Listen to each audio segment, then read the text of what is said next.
안녕하세요. 저는 지금 딸아이와 살아가고 있는 50대 후반의 여성입니다.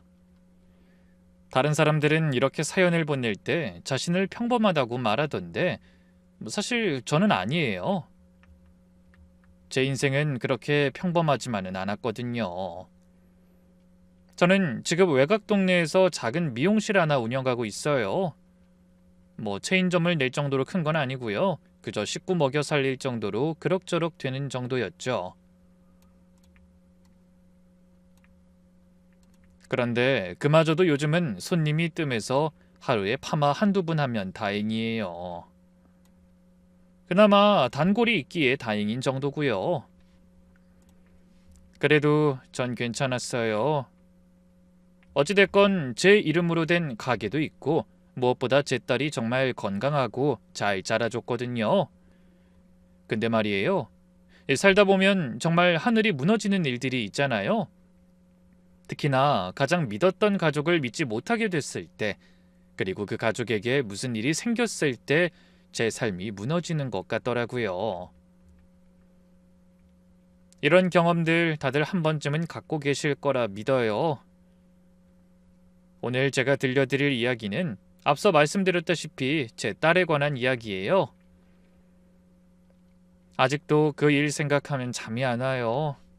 혹시라도 저처럼 딸 가진 부모님들, 특히 홀로 딸 키우시는 분들이 계신다면 꼭 들어보셨으면 해서 이렇게 사연 보냅니다. 저는 20대 미망인이 됐습니다. 제 인생이 평범하지 않게 흘러가게 된 첫 시작이었죠. 그때가 아마 딸 수연이를 낳은 지 채 100일도 안 됐을 때였을 거예요. 몸은 힘들지만 남편과 미래를 이야기하고 딸을 보살피며 가장 행복했던 때였죠. 그런데 어느 날 남편이 갑자기 쓰러져서 병원을 가게 된 겁니다. 별거 아닌 줄 알았는데 세상에, 남편이 급성 백혈병이라는 겁니다. 의사가 심각한 얼굴로 준비하셔야 합니다라고 하는데 그때만 해도 거짓말하는 것 같더라고요. 병원을 나와서 남편의 얼굴을 보니 그제야 실감이 나서 병원 복도에 주저앉아 얼마나 울었는지 몰라요. 그 후로 남편은 급속도로 안 좋아졌고 합병증까지 와서 자리에 눕게 되었죠. 여보, 수연이 내가 꼭 잘 키울게. 아빠 없어도 부족함 없이 키울 거야. 걱정하지 말고 편히 가. 기력 없는 남편 손 꼭 잡고 그렇게 말했는데 남편이 희미하게 웃더라고요. 그리고는 며칠 뒤에 눈을 감았습니다. 장례식장에서 사람들이 젊은 나이에 어쩌나, 애가 불쌍해서 어떻게 하는 소리 들으면서도 전 무너지지 않았어요. 이제 딸과 저 둘만 남은 세상에서 절대 약한 모습 보이면 안 된다고 생각했거든요. 물론 집으로 돌아가서는 미친 사람처럼 매일 울긴 했지만요. 그럼에도 매일 스스로를 다독이며 딸을 위해 어렵사리 버텨냈죠. 그때부터 정말 미친 듯이 일했습니다. 친정엄마한테 아이를 맡기고선 매일 일터로 나갔어요. 어깨너머로 기술을 배우려고 동네 미용실에 취직을 했는데 처음엔 샴푸나 해주는 보조였어요. 손님들 머리 감겨드리고 수건 빨고 바닥 쓸고 그렇게 쉼없이 일하는데도 월급이 얼마나 적던지 우리 딸 분유값 대기도 빠듯했죠. 그래도 일을 하면서 열심히 기술을 배워 자격증까지 따고 나중엔 제 이름으로 작은 가게를 차렸어요. 그래도 최선을 다해 열심히 살면 분명 그만큼의 보상이 따른다는 걸 느낄 수 있었어요. 그때가 딸이 초등학교에 들어갈 무렵이었을 거예요. 하지만 아시죠? 미용실 일이 얼마나 고된지. 힘들지 않은 일이 어딨겠냐만요. 미용실 일은 정말 온몸이 고단한 일이었어요. 하루 종일 서 있어야 하고 파마약 냄새 맡다 보면 머리가 띵하고 손목은 시큰거려서 밤에 파스 붙이고 자는 게 일상이었죠. 근데 신기한 게 집에 와서 딸 수연이 얼굴만 보면 피로가 싹 가시더라고요. 엄마 왔어? 나 혼자 숙제 다 했어. 우리 딸 최고네. 뭐 먹고 싶어? 엄마 힘들지. 그냥 라면 먹자. 고작 초등학교 2학년짜리가 엄마 걱정한다고 라면 먹자는 거예요. 그런 딸 보면서 내가 이 아이만큼은 정말 잘 키워야겠다. 남편에게 떳떳하게 라며 매일 또 다짐했죠. 당시에 동네 아주머니들이 가끔 오셔서 아유 사장님 혼자 가게 하는 거 힘드시죠? 우리 동서가 괜찮은 사람 아는데 이런 식으로 중매를 서려고 할 때도 있었어요. 한 분은 아예 사진까지 들고 왔더라고요. 이 사람 공무원이에요. 안정적이잖아요. 이쪽은 사장님보다 나이가 많긴 한데 그래도 초혼이야. 오히려 사장님한텐 잘 됐지 라고 하시길래 웃는 얼굴로 몇 번 거절했지만 그런 권유가 몇 번이고 계속되다 보니 마음이 좀 흔들리더라고요. 미치듯이 재혼하고 싶진 않지만 좋은 사람 있다면 생각해봐도 되지 않을까 싶기도 했고요. 그러다 딸이 커서 초등학교 고학년이 됐을 쯤이었어요. 동네에서 비디오 대여점을 하던 김 사장님이 저한테 관심을 보이셨어요.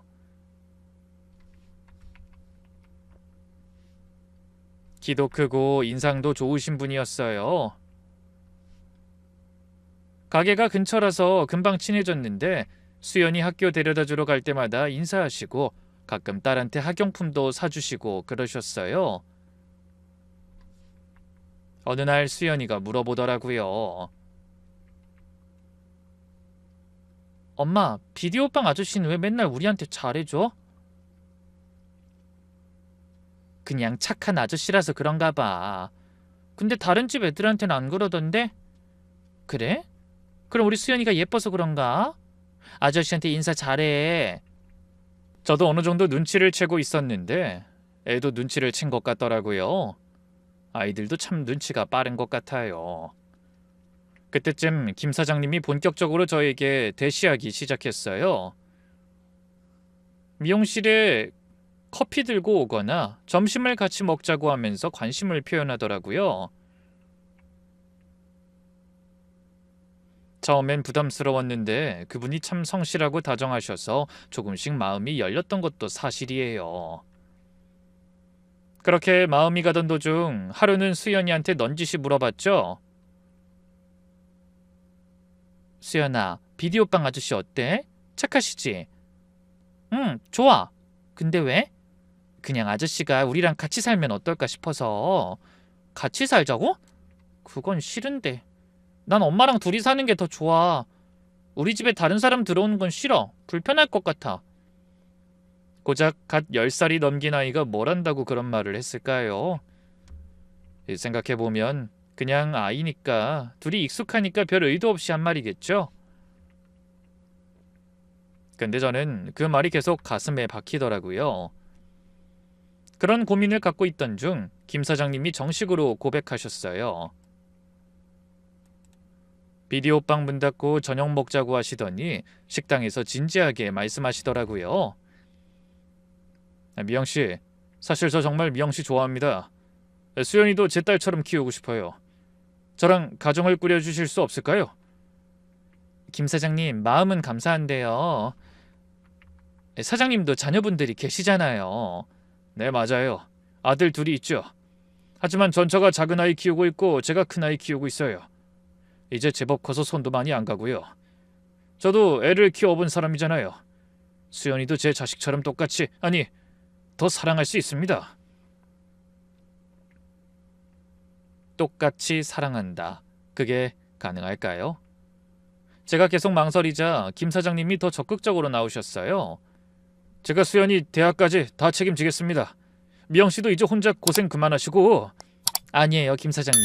죄송해요. 전 수연이 하나만 제대로 키우고 싶어요. 한 번만 더 생각해 보세요. 저 정말 진심이에요. 이미 충분히 생각했고 결정한 거예요. 혹시라도 수연이가 새아빠 때문에 상처받을까봐 무서워요. 그리고 사장님 아드님도 새엄마 오는 거 싫어할 거고요. 큰아이니까 오히려 더 걱정되는 부분이 있는 것 같아요. 저에게 이런 말씀 주신 건 진심으로 감사드려요. 잊지 못할 거예요. 김 사장님은 아쉬워하면서도 결국 제 결정을 존중해 주셨어요. 그 후로도 가끔 인사는 나누지만 그뿐이었죠. 동네 아주머니들이 아깝다, 그런 좋은 사람을 차버리다니, 혼자 사는 게 얼마나 힘든데 하면서 수근거렸지만 전 후회 안 했어요. 수연이가 엄마, 우리 둘이서도 행복하지? 하면서 제 팔에 매달릴 때마다 내가 잘 선택했구나 싶었거든요. 그래서 다음에 또 중매 제안이 오면 이렇게 말했죠. 감사해요. 근데 저는 저희 딸만 있으면 돼요. 딸 하나 제대로 못 키우면서 무슨 재혼이에요. 그리고 새아빠 들어와서 우리 수연이 마음 다치면 어떡해요. 아직은, 아니 앞으로도 재혼 생각 없을 거예요. 제가 이렇게 이야기하면 다들 혀를 끌끌 차면서 아유, 젊어서 힘든 걸 모르나 봐. 지금은 그래도 나중에 분명 후회할 거예요. 라고 하셨지만 전 끄떡없었어요. 정말로 딸 하나면 충분했거든요. 매번 저렇게 딱 잘라 말하니 나중엔 더 이상 권유하는 분이 없었어요. 근데 이제 와서 가끔 이런 쓸데없는 생각이 들기도 했죠. 그때 재혼했으면 수연이가 그런 쓰레기 같은 인간을 안 낳겠지? 김 사장님이 아빠 역할 해주셨으면 하고요. 어려운 상황이 놓이니 별의별 생각이 다 들더군요. 하지만 지나간 일 생각해봤자 뭐예요? 그저 그때 제가 할 수 있는 최선의 선택을 한 거니까요. 뭐 물론 손님들 말처럼 시간이 지날수록 혼자 지내는 게 솔직히 힘들긴 했어요. 아침 7시에 나가서 밤 10시까지 미용실에 있으니까 딸이 늘 혼자였거든요. 다행히 저희 엄마가 봐주시긴 했지만 그래도 늘 외로웠을 거예요. 저희 엄마가 봐주지 못하시는 날에 딸은 학원 끝나고 집에 와서 혼자 밥 데워 먹고 숙제하고 TV 보다가 잠들곤 했다고 하더라고요. 가끔 밤에 들어가면 소파에서 잠든 딸을 보면서 미안해. 엄마가 돈 많이 벌어서 우리 딸한테 좋은 거 다 해줄게. 지금 조금만 견뎌줘. 라며 속으로 몇 번이나 다짐했는지 몰라요. 그래도 수연이는 한 번도 투정 부린 적 없었어요. 오히려 제가 늦으면 엄마 밥 먹었어? 냉장고에 반찬 있어. 이러면서 어른처럼 굴더라고요. 그 어린애가 말이에요. 그런 딸이 너무 기특하면서도 마음 한편으론 짠했죠. 벌써 애어른이 돼버린 게 저 때문인 것 같아서 말이에요.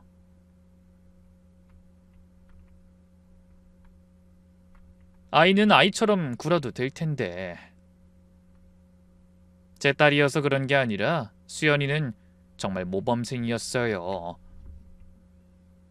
아빠 없이 자랐지만 구김살 없이 밝고 명랑하고 성실하게 자라줬어요. 중고등학교 6년 내내 반장, 부반장, 학생회장 등 안 해본 게 없을 정도였죠. 성적도 늘 전교 상위권 안에 들었고요. 특히 봉사활동을 좋아했는데 주말마다 양로원이나 보육원 가서 봉사하더라고요. 봉사 점수 때문인 줄 알았는데 꼭 그것 때문만은 아닌 것 같더군요. 엄마, 오늘 양로원에서 할머니 한 분이 내 손 꼭 잡고 안 놓으시는 거야. 딸이 보고 싶다고 하시면서. 그래? 할머니가 외로우셨나 보다. 그래서 내가 다음 주에도 꼭 오겠다고 약속드렸어. 할머니 딸이 미국 산대. 1년에 한 번 오기도 힘들다고. 그런 따뜻한 마음을 가진 아이였어요. 공부도 잘하지만 무엇보다 심성이 고운 게 자랑스러웠죠. 그렇게 10년, 20년 세월이 흘렀어요. 어느덧 잘 자란 수연이가 대학 들어갔을 때는 정말 하늘을 날 것 같았습니다. 서울에 있는 유명한 대학에 장학금까지 받고 들어갔거든요. 합격 통지서 들고 와서 엄마 나 됐어! 대학 합격했다고! 라며 소리치는데 그날 처음으로 수연이 앞에서 펑펑 울었어요. 엄마 왜 울어? 기뻐서. 우리 딸이 이렇게 잘 자라주는 게 기쁘고 고마워서 우는 거야. 아이, 엄마가 고생해서 내가 여기까지 온 거야. 이제 내가 엄마 편하게 해줄게. 걱정하지 마. 그때 수연이가 제 손을 꼭 잡고 해준 그 말, 지금도 잊을 수가 없네요. 그러다 바라던 회사에 입사하게 됐다는 소식 들었을 땐 온 동네가 난리였어요. 미용실 사장님 딸이 좋은 회사 들어갔대. 혼자 키웠는데 정말 대단하다. 기쁘시겠어. 하면서 다들 축하해 주셨죠. 미용실 단골 아주머니들이 떡이랑 과일 사오시고 옆집 가게 사장님들은 저마다 꽃이랑 음료수 한 박스 갖다 주시고 그야말로 잔치가 따로 없었죠. 딸이 그토록 바라던 첫 월급 타던 날 퇴근하면서 미용실에 들렀어요. 근데 뭔가 큰 박스를 들고 왔더라고요. 이게 뭐야? 엄마 파마기계. 너무 오래됐잖아. 이거 최신형이래. 야, 이게 얼마나 비싼데. 엄마가 그동안 고생한 거에 비하면 이것도 부족해. 앞으로 더 잘할게. 그러니 이건 약소하다 생각하고 받아줘. 그날 밤에 얼마나 울었는지 몰라요. 남편 사진 앞에 놓고 여보, 우리 수연이 이렇게 잘 자랐어. 당신이 보면 얼마나 자랑스러워할까? 하면서요. 정말이지 하루하루 행복하고 감사하던 날들이었어요. 근데 사람의 욕심은 참 끝이 없죠. 예전엔 딸이 건강하게 잘 자라주면 된다고 생각했고 그 다음엔 대학을 잘 갔으면 했고 또 그 다음엔 취직을 잘했으면 하는 바람이었는데 다 이루고 나니 이번엔 수연이가 사랑하는 사람을 만나 어서 결혼을 했으면 하는 바람이 생기더라고요. 그도 그럴 게 딸이 혼기가 꽉 차가는데 연애를 안 하는 거예요. 예쁘고 능력도 있는데 왜 남자가 없을까 싶어서 물어봤죠. 수연아, 회사에 괜찮은 남자 없어?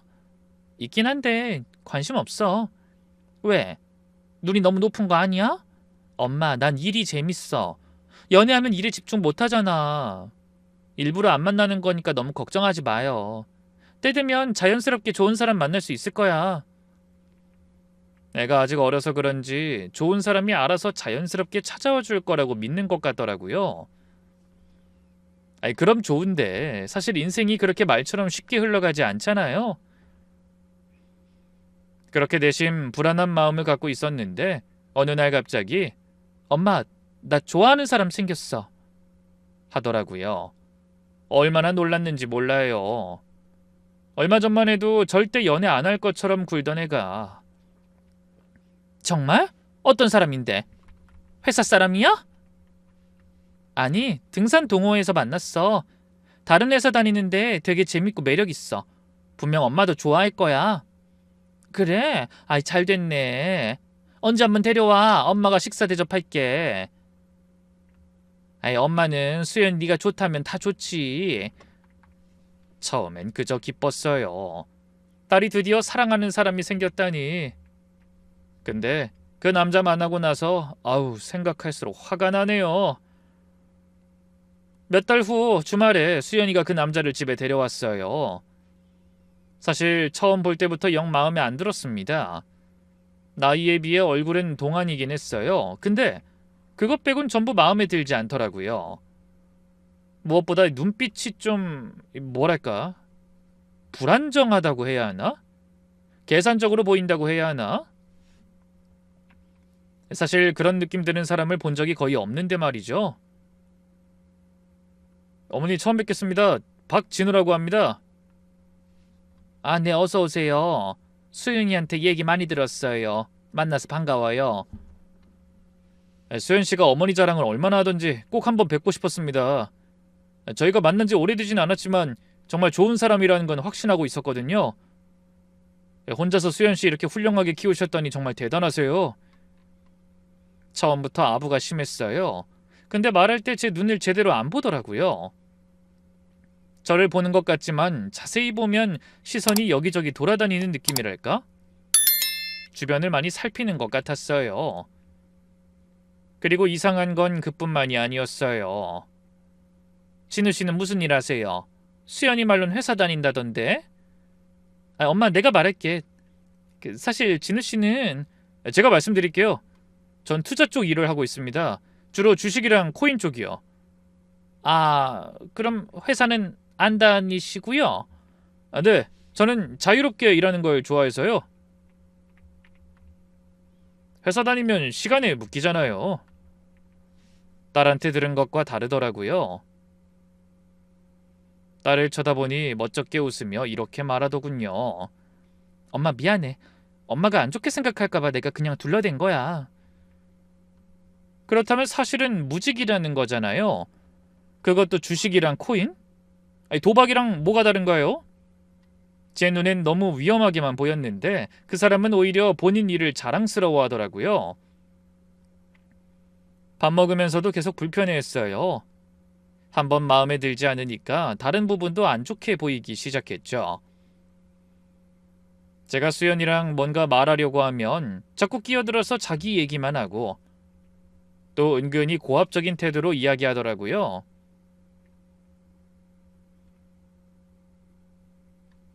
수연 씨는 너무 순진해서 제가 많이 가르쳐주고 있어요. 우리 수연이가 순진한가요? 그래도 회사에서 꽤 높은 직급도 맡고 있는데 직장 생활이야 잘하죠. 근데 세상 물정은 잘 모르더라고요. 사실 회사는 좁은 물이잖아요. 특히 돈 관리 같은 거. 그래서 제가 옆에서 잘 코칭해주고 있습니다. 코칭? 본인은 무직인 주지 무슨 코칭을 한다는 건지 그 남자가 가고 나서 수연이한테 바로 말했죠. 수연아, 엄만 그 사람 마음에 안 들어. 다시 생각해봐. 왜? 첫 만남인데 너무 쉽게 말하는 거 아니야? 직업도 없고 널 무시하는 것 같고 눈빛도 이상하고 다시 생각해봐. 엄마가 인생 선배로서 이야기해주는 거야.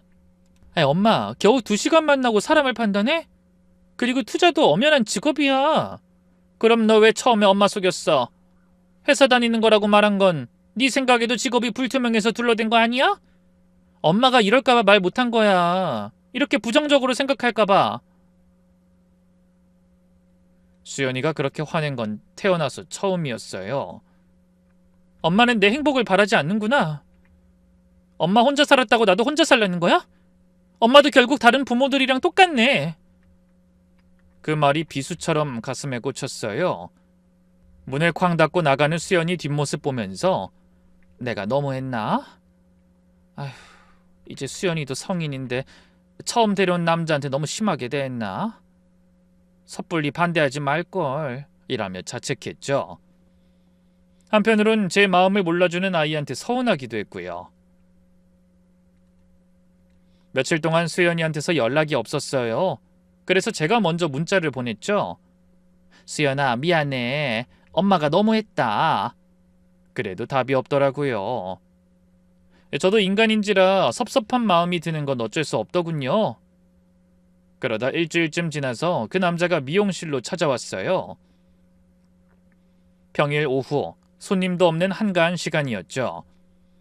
정장을 말끔하게 차려입고 손에는 고급 과일 바구니를 들고 왔죠. 어머니, 갑자기 찾아와서 죄송합니다. 오랜만이네요. 무슨 일이에요? 제가 따로 찾아뵌 건 오해를 풀고 싶어서입니다. 저번에 제 첫인상이 안 좋으셨던 것 같아서. 아무래도 딸에게 이야기를 듣고 온 것 같았죠. 과일 바구니를 내려놓으면서 의자에 앉고는 뭔가 각본을 짜고 온 것처럼 차분하게 말하기 시작했어요. 어머니, 솔직히 말씀드릴게요. 전 수연 씨 정말 사랑합니다. 처음 만났을 때부터 이 사람이다 싶었어요. 저에게 다시 한번 기회를 주세요. 근데 전 솔직히 그쪽이 마음에 안 들어요. 수연이한테 맞지 않는 것 같아서요. 진우 씨야말로 다시 생각해보는 게 좋겠어요. 왜 그렇게 생각하게 되셨는지, 왜 수연 씨와 제가 맞지 않다고 결론을 내리게 되셨는지 여쭤봐도 될까요? 그래서 제가 솔직하게 다 말했죠. 직업이 불안정한 것, 수연이를 무시하는 듯한 태도, 여러모로 신뢰가 안 가는 점 등등. 그러자 그 사람이 한숨을 쉬면서 이렇게 말하더라고요. 어머니도 수연 씨 나이 때 사랑하는 사람 계셨잖아요. 수연 씨 아버님이요. 그야 그렇죠. 그게 왜요? 그때 만약 부모님이 이 남자는 안 된다고 반대하셨다면 어떠셨을까요? 그래도 그 사랑 포기 안 하셨겠죠? 아이, 그건 수연 씨도 지금 그런 마음이에요. 지금껏 결혼 정년기가 다 되어가도록 연애 한번 제대로 안 해본 수연 씨가 처음으로 마음을 연 거예요. 처음으로 마음을 연 그 사람이 바로 저라고요. 근데 어머니가 반대하시면 그 상처는 평생 갈 겁니다. 자신이 신중하게 생각해 데려온 사람을 어머니가 이렇게 쉽게 거부하시면요. 아무리 마음에 들지 않는다고 하셔도 저를 더 오래 본 건 수연 씨잖아요. 수연 씨를 믿으시면 이런 선택은 다소 섣불렀던 게 아닐까 생각합니다. 말을 정말 잘하더라고요. 논리적이면서도 감정을 건드리는 방식으로. 사실 저도 부모님 반대로 첫사랑과 헤어진 적 있어요. 지금도 부모님 원망해요. 그때 왜 내 선택을 믿어주지 않았을까 하고요. 어머님, 수연 씨가 어머니를 얼마나 사랑하는지 아세요? 매일 어머니 얘기만 해요. 어머니가 얼마나 고생하셨는지, 얼마나 대단한 분인지 수연 씨는 어머니를 믿어요. 어머니도 수연 씨가 선택한 저를 한 번만 믿어주시면 안 될까요? 그리고는 더 본격적으로 제 마음을 흔들기 시작했어요. 어머니, 자식의 선택을 믿고 지지해주는 게 진정한 부모 사랑 아닐까요? 수연 씨 행복을 진짜로 바라신다면 저희를 응원해주세요. 아이, 그래도 저는 투자도 엄연한 직업입니다. 요즘 시대엔 회사 다니는 것보다 더 전망 있어요. 제가 지금까지 번 수익률 보여드릴까요? 핸드폰으로 뭔가 그래프 같은 걸 보여주는데 솔직히 뭐가 뭔지 하나도 모르겠더라고요. 그리고 어머니, 혹시 수연 씨가 왜 지금까지 연애를 안 했는지 아세요? 글쎄, 일이 바빠서 그런 거겠죠. 아니에요. 어머니한테 미안해서예요. 어머니 혼자 계시는데 자기만 연애하고 결혼하면 어머니가 외로우실까봐 그래서 계속 혼자 지낸 거예요. 전 그렇게 생각해요. 그 말에 가슴이 찡했어요. 정말 그랬을까? 결국 저는 그 말에 흔들려 만남과 결혼을 허락하게 됐어요. 이후로는 시간이 어떻게 흘러갔는지 모르겠어요. 정말 속전속결로 결혼을 해결하더라고요. 두 사람의 마음이 이렇게 깊었구나 할 정도로요. 신혼집도 제가 좀 보태서 마련해주고 결혼식도 그럭저럭 무사히 치렀어요. 사위 집안에서 하객이 별로 안 왔던 게 좀 걸렸지만 뭐 요즘 시대에 간소하게 하는 게 대세라고 하니까 넘어갔죠. 수연이가 웨딩드레스 입고 활짝 웃는 모습 보니까 그것만으로도 충분했고요. 엄마, 나 정말 행복해 라고 하는 딸 앞에서 괜한 걱정하는 것도 우습잖아요. 처음 몇 달은 정말 괜찮았어요. 수연이가 자주 연락도 하고 주말마다 집으로 찾아왔거든요. 사위도 어머니라고 싹싹하게 말하면서 잘 따랐고요. 근데 결혼한 지 1년쯤 지나니까 분위기가 달라지기 시작했어요.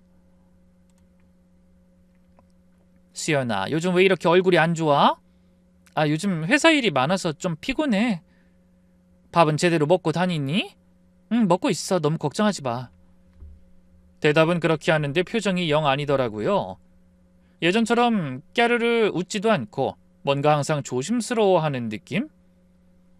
무엇보다 사위한테 눈치 보는 것 같기도 하고요.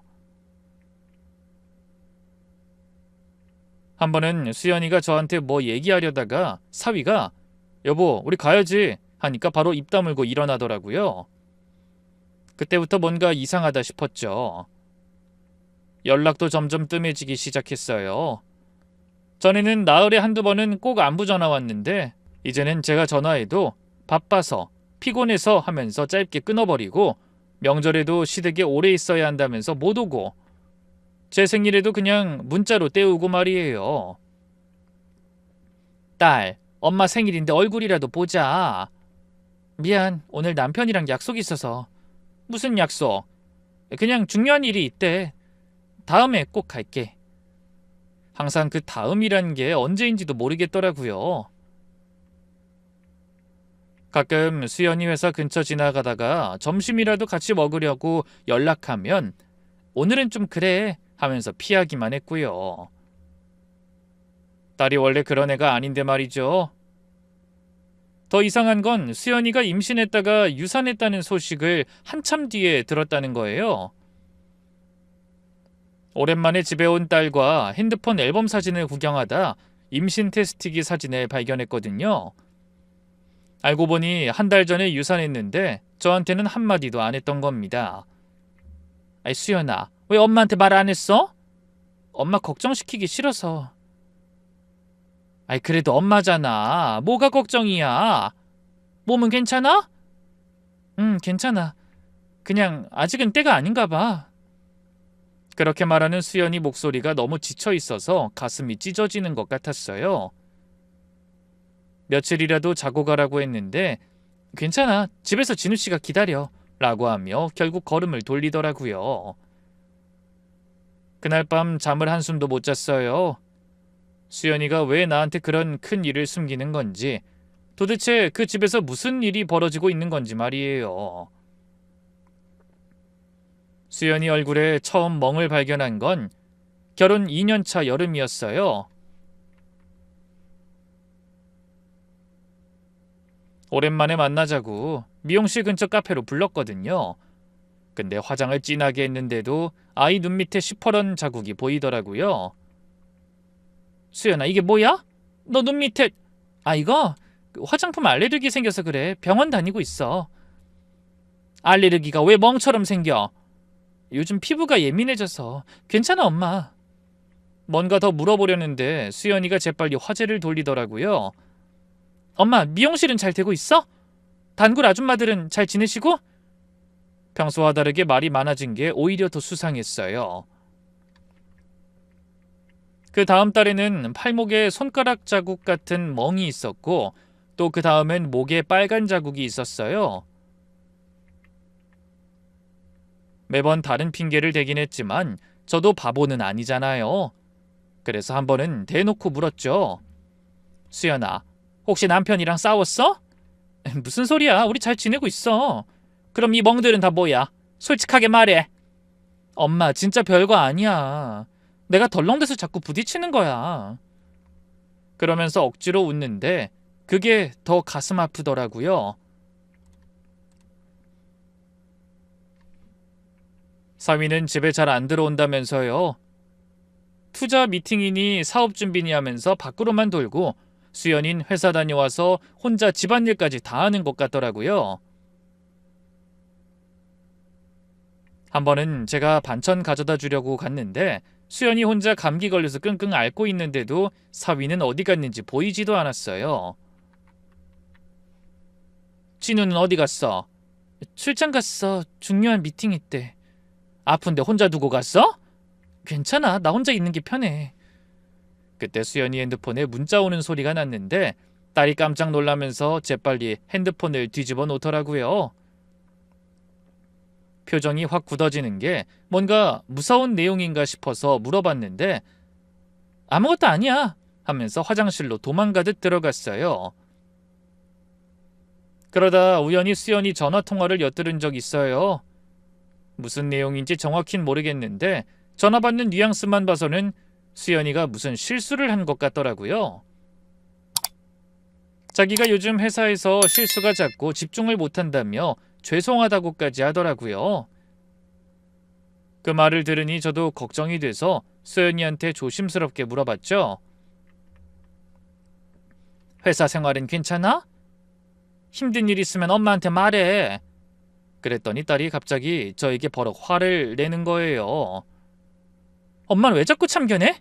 내 인생이야. 엄마가 뭘 한다고? 저한테 그렇게 소리를 지르니 정말 가슴이 철렁하더라고요. 그날 집에 와서 얼마나 울었는지 모릅니다. 그러던 어느 날 밤 갑자기 초인종이 울렸어요.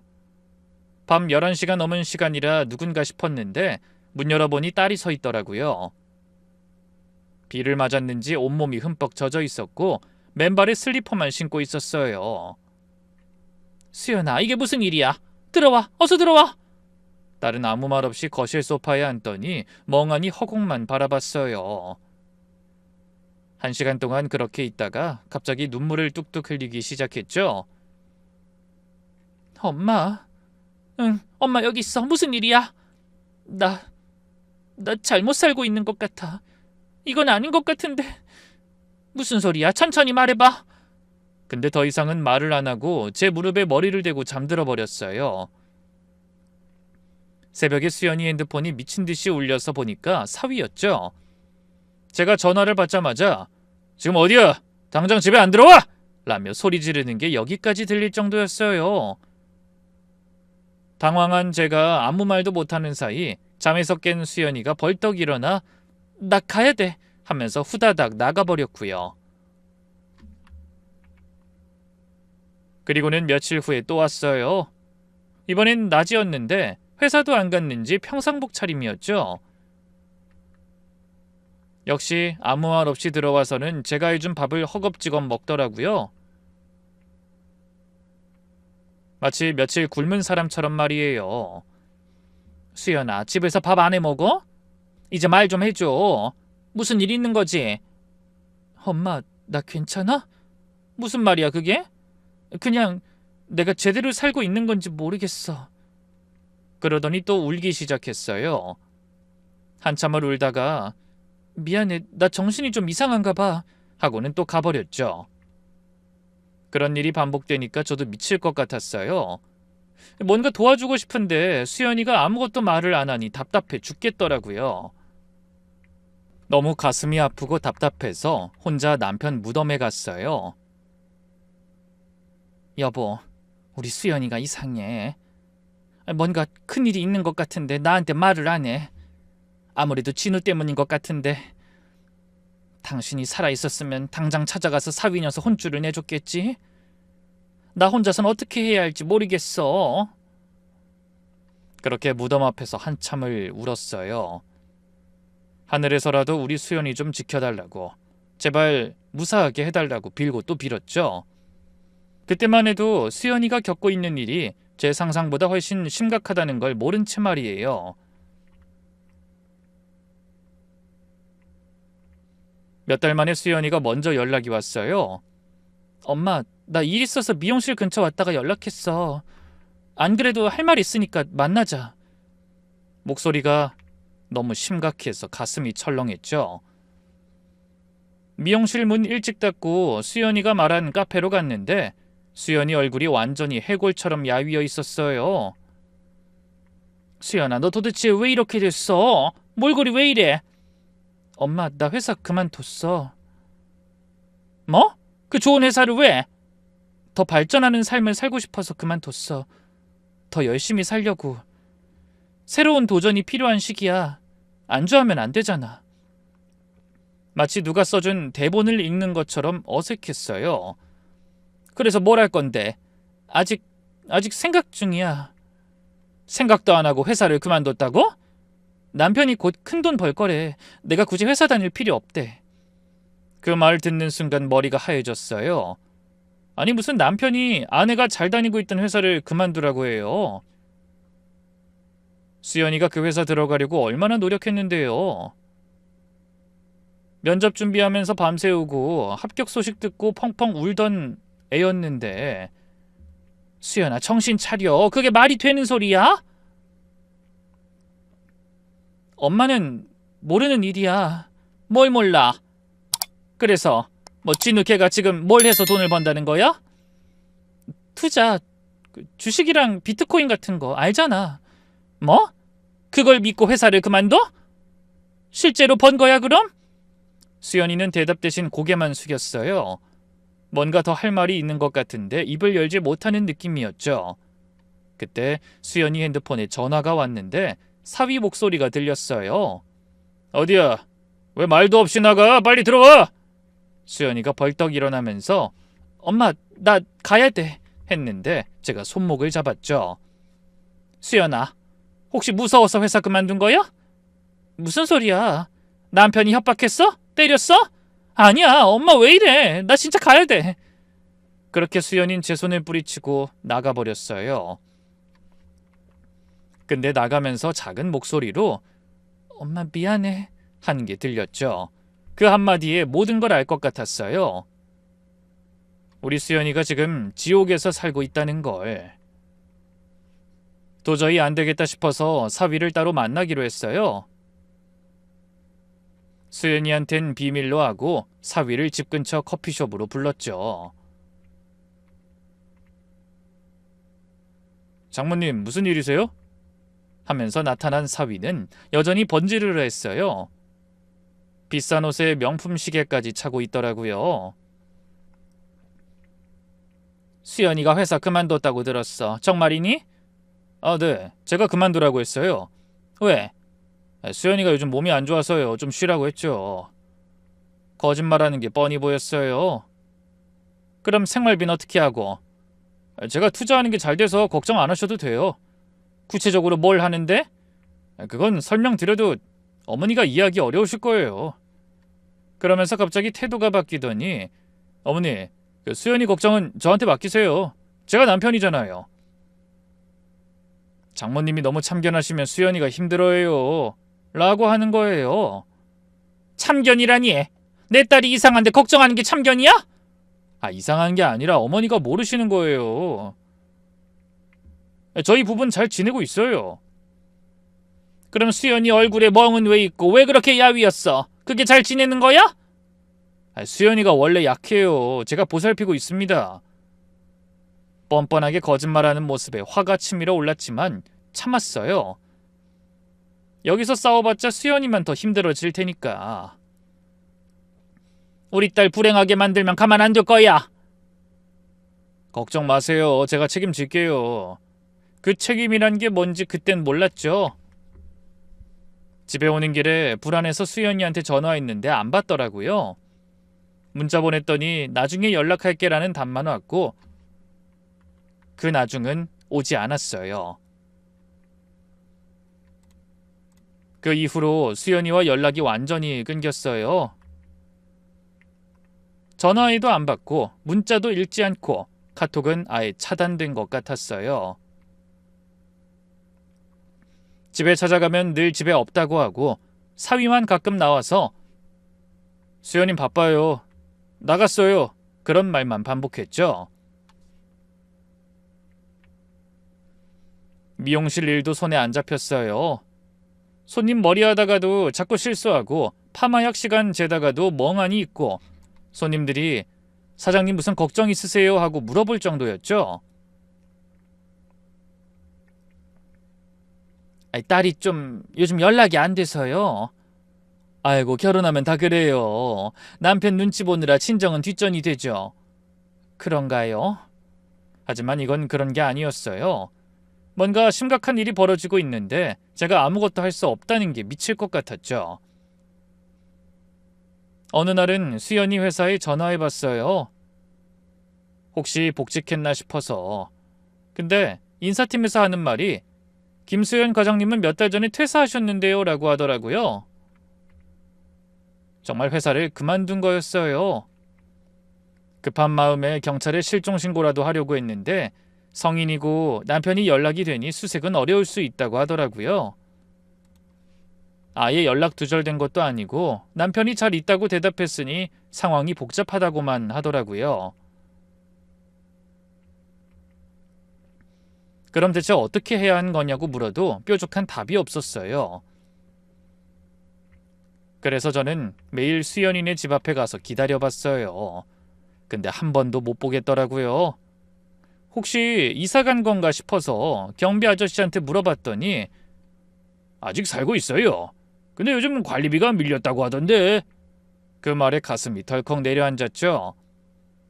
수연이가 그렇게 깔끔하고 책임감 있는 애인데 관리비를 밀릴 리가 없어요. 회사 다닐 때는 월급도 괜찮았고 저축도 꾸준히 했는데 도대체 그 돈이 다 어디로 간 거야? 사위 그 인간이 다 가져간 건가? 별 생각이 다 들더군요. 그날 밤 또 남편 무덤에 갔어요. 여보, 우리 수연이 어떻게 해야 할까요? 내가 뭘 해야 수연이를 구할 수 있을까? 제발 길을 알려줘. 하면서 펑펑 울었죠. 그리고 결심했어요. 무슨 일이 있어도 수연이를 만나야겠다고. 필요하면 그 집 문을 부수고라도 들어가야겠다고. 그날도 수연이네 아파트에 갔어요. 벌써 몇 년째인지 모르겠더라고요. 초인종을 눌러도 대답이 없고 문 두드려도 인기척이 없고 혹시 이사라도 간 건가 싶어서 경비실에 물어보니 아직 살고 계세요라고 하더군요. 포기하고 돌아가려는데 1층 우편함들이 눈에 들어왔어요. 수연이네 우편함이 반쯤 열려있는 게 보였죠. 누가 급하게 확인하다가 제대로 안 닫고 간 모양이었어요. 남의 우편물 보는 건 아니다 싶었지만 왠지 불안한 마음에 살짝 들여다봤어요. 근데 우편함 안이 각종 고지서로 빼곡하게 차 있더라고요. 빨간색 봉투, 노란색 봉투, 뭔가 심상치 않은 느낌이 들어 하나 꺼내봤는데 관리비 고지서였어요. 경고장이라고 빨간 글씨로 크게 써 있었죠. 내용을 읽어보니 몇 달치 관리비가 연체됐다고 적혀 있었어요. 그것뿐이 아니었죠. 전기세 독촉장, 가스비 체납통지서, 수도세 연체고지서까지 일주일 안에 납부하지 않으면 전기와 수도를 끊겠다는 최후 통첩이었어요. 그 자리에서 다리에 힘이 풀려 주저앉을 뻔했어요. 우리 수연이가 그렇게 깔끔하고 책임감 강한 딸이 관리비도 못 낼 지경이 됐다니. 도대체 그동안 모아둔 돈은 다 어디로 간 거야? 그 집에서 무슨 일이 벌어지고 있는 거야? 손이 덜덜 떨렸지만 정신 차렸어요. 울고 있을 때가 아니었죠. 당장 집으로 돌아와서 통장을 확인했어요. 미용실 운영하면서 조금씩 모아둔 비상금이 있었거든요. 남편 떠나고 혼자 수연이 키우면서 나중에 수연이가 어려우면 보태주자. 내 노후도 준비해야지 하면서 한 푼 두 푼 모은 돈이었어요. 그동안 아껴 쓰고 절약해서 모은 전 재산이었죠. 며칠 후 가방에 돈다발을 차곡차곡 넣고 다시 수연이네 집으로 향했죠. 이번엔 무조건 들어가야 한다. 수연이를 만나든 사위를 만나든 진실을 알아내야 한다. 그 생각뿐이었어요. 연락 없이 아파트 도착해서 초인종을 눌렀더니 한참 후에야 인터폰으로 사위 목소리가 들렸어요. 목소리가 느릿느릿하고 발음도 어눌한 게 술에 취해 있는 것 같았죠. 누구세요? 나야 수연이 엄마 문 열어. 장모님 수연이 없어요. 회사 갔어요. 무슨 소리야? 회사 몇 달 전에 그만뒀다는 거 다 알아. 그게 다른 데 새로 취직했어요. 좋은 데 들어갔어요. 거짓말하는 게 뻔히 들렸어요. 이미 경비 아저씨한테 들었거든요. 그 집에 사는 분이 새벽에 나갔다 다음날 새벽에 들어온다 라고요. 무슨 회사가 그런 근무를 시키겠어요? 관리비 내주려고 왔으니까 문 열어. 전기 끊긴다며. 관리비요? 그건 저희가 알아서 할 테니까. 몇 달이나 밀렸는데 무슨 수로 알아서 해. 당장 열어. 제가 난리를 치자 사위가 문을 살짝 열었고 저는 그 틈에 억지로 밀고 들어갔어요. 현관문이 열리자마자 역한 냄새가 코를 찔렀죠. 술 냄새, 담배 냄새, 음식 쓰레기 썩은 냄새, 며칠은 씻지 않은 것 같은 땀 냄새까지 뒤섞여 있었어요. 거실에 들어서니 더 가관이었죠. 맥주캔이랑 소주병이 거실 바닥에 나뒹굴고 피자 박스랑 치킨 박스가 소파 위에 쌓여 있고 재떨이에는 담배꽁초가 산더미처럼 쌓여 있었어요.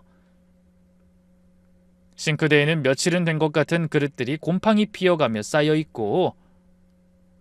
이게 사람 사는 집이야? 수연이가 이런 데서 살고 있었어? 청소를 좀 못했네요. 바빠서. 바쁘긴 뭐가 바빠? 대낮부터 술 퍼마시고 있으면서.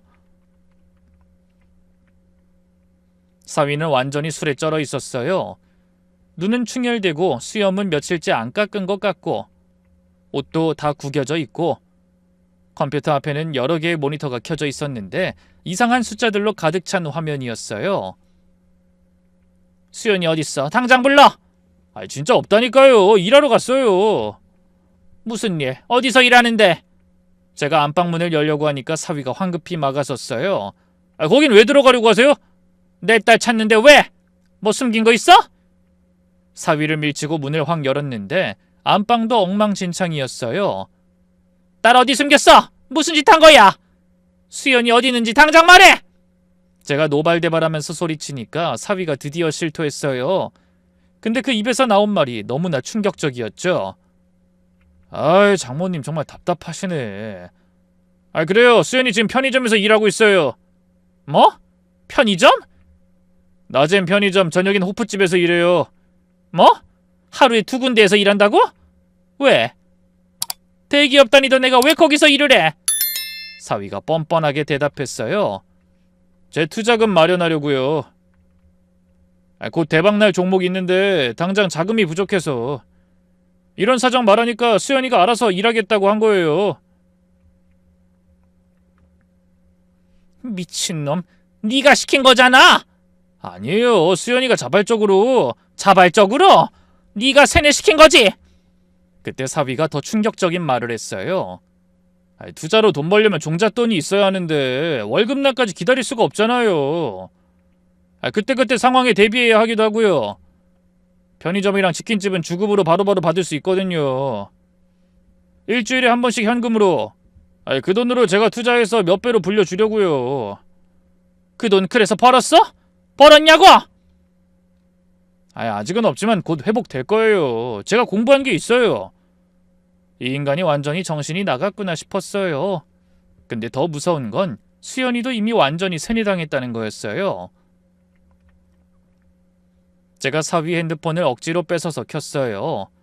사위는 술에 취해서 그런지 제대로 뺏지도 못하더군요. 수연이와 주고받은 문자를 살펴봤는데 내용을 보니 경악스러웠죠. 오늘도 풀로 뛰고 돈 받아와. 알겠어, 열심히 할게. 돈 한 푼 쓰지 말고 다 가져와. 우리 미래가 달렸어. 응, 믿어요. 당신이 성공할 거라고. 그 내용을 보니 기가 차더라고요. 완전히 사람을 구워 삼고 있더군요. 이게 정상이야? 이게 부부야? 부부는 서로 돕는 거죠. 수연이도 이해하고 있어요. 이해? 이렇게 세뇌시켜놓고? 편의점이 어디야? 당장 데려가! 장모님. 이 돈 줄 테니까 당장 데려가! 제가 검은 가방을 열어 돈다발을 보여주니까 사위 눈이 번쩍 뜨이더라고요. 탐욕스러운 눈빛으로 돈을 쳐다보면서 이 돈 진짜예요? 하며 침까지 삼키는 게 보였어요. 수연이 데려다주면 줄게. 근데 수연이한테 무슨 일 있으면 너 가만 안 둬. 알겠어요. 바로 가죠. 사실 거짓말이었죠. 당장 수연이를 만나는 게 급선무니까요. 그렇게 사위를 따라 걸어 10분 거리에 있는 편의점에 도착했어요. 유리문 너머로 보이는 수연이 모습에 가슴이 무너져 내렸죠. 유니폼을 입고 계산대에 서 있는데 얼굴은 뼈만 앙상하게 남아 있었어요. 눈은 퀭안이 들어가 있고 광대뼈는 튀어나오고 목은 가늘어서 부러질 것 같았어요. 손님한테 인사하면서도 힘겹게 미소 짓는 모습이 너무 안쓰러웠죠.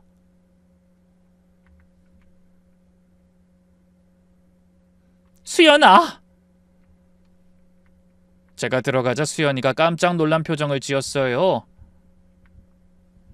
그리고 뒤따라 들어온 사위를 보더니 얼굴이 하얗게 질렸죠. 엄마, 왜 진우 씨랑 여길... 왜 오긴 왜 와? 너 보러 왔지? 나 일하는 중이야. 나가줘. 무슨 일? 이게 네가 할 일이야? 수연이가 제 팔을 잡고 밖으로 밀어내려 했어요. 엄마 제발 여기서 이러지 마. 사장님한테 혼나. 그러다 갑자기 휘청하더니 그대로 쓰러졌어요. 수연아 정신 차려. 누가 119 좀 불러주세요. 급히 병원 응급실로 옮겼어요. 의사 선생님이 진찰하더니 심각한 표정으로 말했죠. 환자분이 심각한 영양실조와 탈수, 극도의 과로 상태예요. 당장 입원시켜서 치료받아야 합니다. 이대로 두면 위험해요.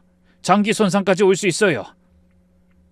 수연이는 링거를 맞으면서도 계속 일하러 가야 해. 돈 받아와야 해.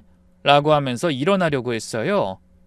정신이 오락가락하는 중에도 일 생각만 하는 게 너무 가슴 아팠죠. 사위는 병원비에 아깝다면서 투덜거렸어요. 이런데 돈 쓸 거면 차라리 제 투자금으로. 닥쳐! 너 때문에 우리 딸 이렇게 됐잖아. 저 때문 아니에요. 수연이가 약해서. 제가 사위 멱살을 잡았어요. 이 인간아, 우리 딸 죽일 셈이야? 하루 종일 일 시키고도 모자라? 병원 관계자들이 달려와서 말렸지만 놓고 싶지 않았어요. 그래도 수연이 옆에 있어야 했기에 참았죠. 사위를 내쫓고 수연이 곁을 지켰어요. 병원에 입원해 있으면서 수연이한테 계속 말했어요. 하지만 수연이는 완전히 세뇌된 상태였죠. 수연아, 정상적인 남편이 아내한테 이런 일을 시키겠어? 남편이 투자로 큰돈 벌면 나도 편해질 거야. 다 나 생각해서 그런 거라고. 지금까지 번 돈은 다 잃었잖아. 일시적인 거야. 곧 회복될 거야. 진우 씨도 공부 많이 했어. 세뇌가 이렇게 무서운 거구나 싶었어요. 내 딸이지만 내 딸이 아닌 것 같았죠. 결국 저는 수연이를 퇴원시켜서 제 집으로 데려왔어요. 사위가 찾아와 난동 부릴까봐 현관 비밀번호도 바꾸고 경찰에도 미리 신고해뒀죠. 안전한 환경에서 천천히 수연이를 설득하기 시작했어요. 처음 일주일은 정말 힘들었어요.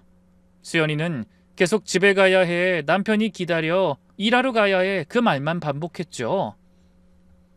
밥을 먹여도 이런 거 먹으면 돈 아깝다 하면서 거부하고, 새 옷을 사줘도 남편이 화낼 거야 라고 하면서 입지 않으려 했어요.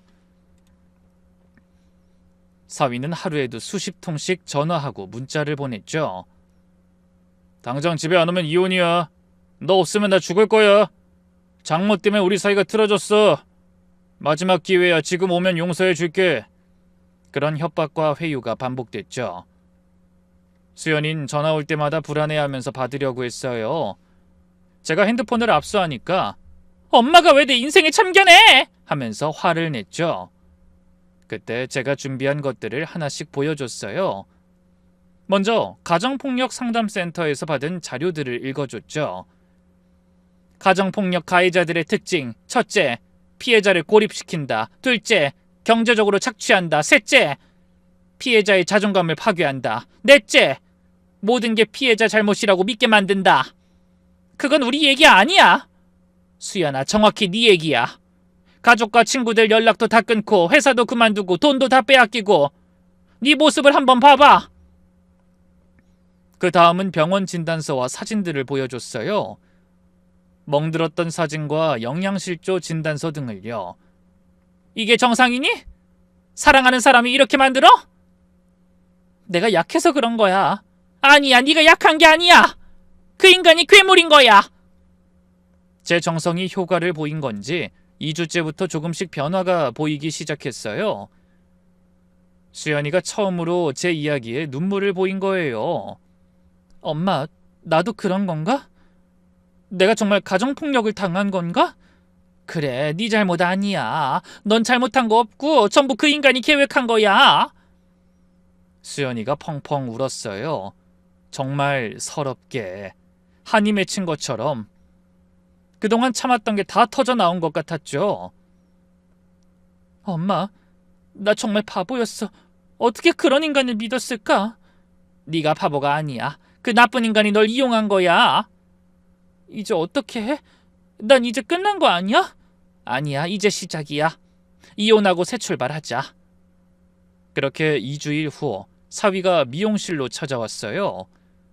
무릎 꿇고 빌면서 한 번만 용서해달라. 수연이 없으면 못 산다라고 그러더라고요. 근데 품에서 뭔가 반짝이는 게 보였어요. 흉기였죠. 제가 소리쳤어요. 칼이야, 칼! 살려주세요! 다행히 손님들이 있어서 소란이 커질 수 있었어요. 손님들이 비명 지르고 누군가 경찰에 신고하고 사람을 불러왔죠. 사위는 수연이 내 거야. 누구도 못 빼앗아! 소리치다 경찰에 연행됐어요. 그 사건이 결정적이었어요. 수연이도 완전히 깨달았죠. 엄마, 이혼할게. 저 인간이랑 끝낼게. 저희는 변호사를 선임해서 이혼 소송을 시작했어요. 가정폭력, 경제적 착취, 협박, 감금 등 혐의는 많았죠. 병원 기록, 사진, 이웃들 증언, 편의점 사장님 증언까지 증거도 충분했고요. 재판에서의 사위는 뻔뻔하게 서로 사랑해서 그런 것, 아내도 동의했다 그런 말을 했어요. 그때 수연이가 직접 이렇게 말했죠. 저는 세뇌당했습니다. 정상적인 판단을 할 수 없었어요. 매일 넌 멍청하니 내 말만 들어. 이런 말을 수없이 들었고 때리면서도 사랑해서 그런다고 했어요. 하루 종일 일해서 번 돈을 모두 빼앗겼고 인간적인 삶을 살지 못했습니다. 수연이가 울면서 증언하는데 듣던 저도 가슴이 찢어지는 것 같았어요. 결국 사위는 가정폭력으로 집행유예와 접근금지 처분을 받았어요. 솜방망이 처벌이어서 화가 났지만 한국에서 가정폭력은 이게 현실이래요. 그래도 이혼은 성립됐고 위자료 판결도 받았죠. 물론 그 돈을 실제로 받을 수 있을진 모르겠지만요. 재판 끝나고 법원 밖으로 나오는데 사위가 너희 후회할 거야, 가만 안 둬! 라고 소리쳤어요. 그래서 또 경찰에 신고했죠. 이제 접근금지 명령 어기면 바로 구속이니까 함부로 못할 거예요. 그 후로 지금 수연인 저와 함께 살아요. 그리고 작은 회사지만 새 직장도 구했어요. 매일 아침 출근 전에 저와 함께 커피도 한 잔 마시고 가죠. 엄마, 오늘 회사에서 프로젝트 잘했다고 칭찬받았어. 우리 딸 최고네. 이런 평범한 대화가 얼마나 소중한지 이제야 알겠어요. 딸은 조금씩 건강도 회복됐고 얼굴에도 화색이 돌아왔어요. 가끔 악몽을 꾼다곤 하지만 상담받으면서 많이 나아지고 있대요. 이 사연을 쓴 이유는 간단해요. 지금도 어딘가에서 고통받는 분들 놓치지 마세요. 가족이 이상하다 싶으면 끝까지 파고들어서 구해내세요. 가족의 사랑이면 그 무엇이든 해낼 수 있다는 걸 전 이번에 배웠거든요. 그럼 긴 글 읽어주셔서 감사해요.